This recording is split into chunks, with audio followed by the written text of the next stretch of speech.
Hi hello வணக்கம். இன்றைக்கி நம்ம வந்து முட்டையை வச்சு எக்கு வச்சு ஒரு வெரைட்டி ரைஸ் எப்படி பண்ணுதுன்னு பார்க்கலாம். 5 முட்டை இந்த மாதிரி வேக வச்சு தோல் எடுத்து க்ளீன் பண்ணி வச்சுக்கோங்க. அதுக்கப்புறம் இந்த மாதிரி கோடு போட்டு வச்சுக்கோங்க. அப்போ தான் மசாலாலாம் இறங்கும்.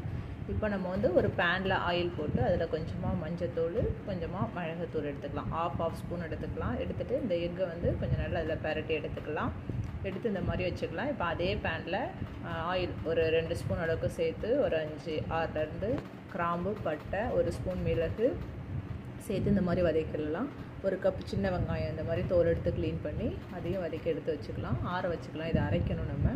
அதுக்கப்புறம் இன்னொரு ஸ்பேனில் 1 ஸ்பூன் அளவுக்கு நெய் சேர்த்துக்கலாம். ஒரு 2 ஸ்பூன் அளவுக்கு ஆயில் சேர்த்துட்டு தாளிப்புக்காக பிரிஞ்சி இலை, கிராம்பு, ஏலக்காய் சேர்த்து 2 கப் அளவுக்கு பெரிய வெங்காயம் கட் பண்ணி வச்சுருக்கேன். அதையும் சேர்த்து வதக்கிக்கலாம். கொஞ்சமாக வதங்கினதுக்கப்புறம் 2 தக்காளி, 2லேருந்து 3 தக்காளி சேர்த்து அதையும் வதக்கிக்கலாம்.